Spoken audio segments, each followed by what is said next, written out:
Today we're going to be talking about your big toe and balance, and to give you a couple of quick exercises that you can use to improve your balance by improving the flexibility and strength of the big toe. If you are new to us, I am Dr. Eric Cobb of Health Performance. We are a brain-based education company.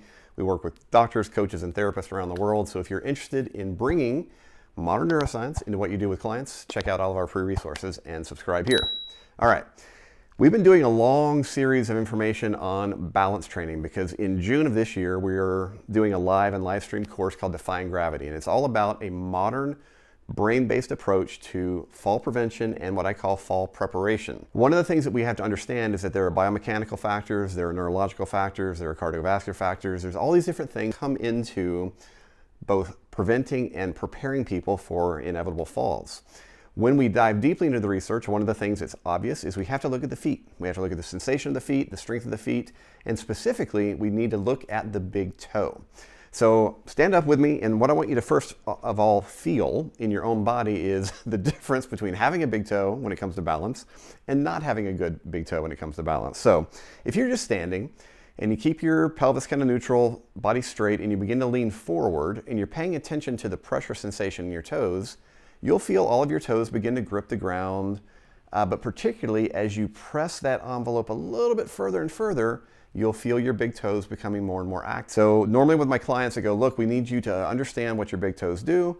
So I'll have them come back to this position, try this with me now, lift your big toes up off the ground, and then try to go to that same forward lean envelope. And what you'll find is that the angle at which you lose balance happens sooner when your big toe is not engaged with the ground. So what we have to look at then is the mobility of the big toe and then also the strength of the big toe. Here are the two exercises I want to share with you today. We're going to start off working on the mobility, particularly into extension of the big toe, because a lot of people, as they develop bunions, they can develop what's called a rigid first ray or first toe. All that can prevent the big toe from bending normally in your gait cycle, and that's going to have a pretty big impact on your balance as well. So the way that I like to work on this is utilizing something that will allow me to get my big toe into extension while my other toes are on the ground. A lot of people will teach this using a towel or something nice and soft. That doesn't work very well for me personally. What I like to use is a stick. The only problem with the stick is it will roll. So I like to then tuck it under something to keep it a little bit constricted. Here, this is a basic setup of the exercise. I'm going to take my 4 non-big toes, put them on the ground, and my big toe is wrapping on top of the stick or a towel or something foam or something comfortable for you. Now, you can see that the stick's already holding my big toe into extension.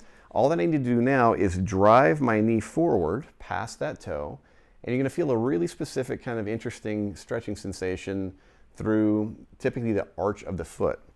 Now, once you're in that position, I like to hold somewhere between 30 and 45 seconds. And personally, as I do this, I will rotate my knee and hip in and out. As I do that, I'll get a little bit of a shifting sensation in that stretch. And as it begins to loosen up, I'll be able to drive my knee a little bit further forward. Now, over time, you may need to elevate that, but obviously we're not trying to turn this, not trying to do splits with your toes. So we just want to make sure that it's nice and comfortable so that as you're stepping or as you are leaning, that toe can really start to engage with the ground. So if I have my big toe up and I'm curling it down, almost making a fist with my foot, that's toe flexion, but I really want to specifically hone in on the big toe. One of the easy ways to do this is to use a smaller band. You may have to actually wrap it a couple different ways so it doesn't slide off.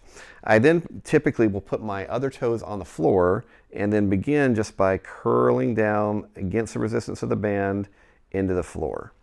Now, the problem that you run into with this is at some point we want to increase that range of motion, which means I may want to then elevate my foot off the ground, go into that full extension, and then wrap down. Now, like I said, the problem with this is if you're using one of these smaller bands, it can slip off and hit you in the face or whatever. So you need to make sure that that's well attached. You have some other ribbon bands that you can use that are maybe a little bit more suitable for working on the feet. But there's lots of different ways that you can modify it. Just want to make sure it doesn't snap off and pop you in the face. As your toes get stronger, you can go to a larger band. And then obviously we have lots of different ways that we can begin working on increasing toe strength, just like doing basic balance work, standing on the balls of our feet. This will engage those toe flexors. But one of the things that we have to consider eventually is that we want to make sure we're beginning our strengthening exercises for the big toe with that toe in extension at a long muscle length, because ultimately that's going to be super important as we're thinking about engaging that big toe to improve our balance. So these are our two different approaches for today, a little bit of a mobility exercise, a little bit of a strength exercise, and hopefully you can apply these very quickly into what you're doing. Remember that with a stretching exercise, we're going to do around 45 seconds, 2 to 3 reps of that. And for the strength training, probably 15 to 20 repetitions, 3 sets of that on each foot will go a long way toward improving the function of your foot and hopefully integrating well into your whole balance system. All right, good luck with this, and let us know if you have any questions.